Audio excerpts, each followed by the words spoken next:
Now this is the first problem. It is just an easy.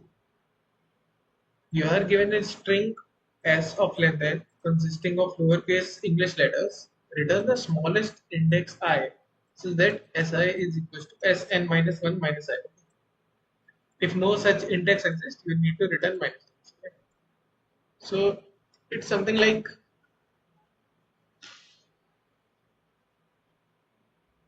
you're given with a string a, b, c, d, c, b, a.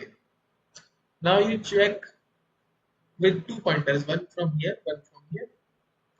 If both the character of this pointer are equal, which means character of si is equal with sn minus I minus 1, you just need to return I.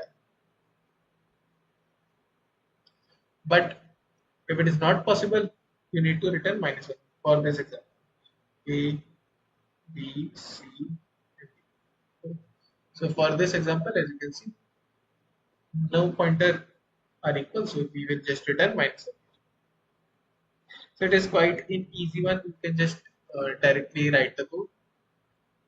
You iterate from 0 to s dot size, and if your left pointer is equal to the right pointer and both of them are equal, then you can just return I as you return minus 1. Okay, so this is an easy one.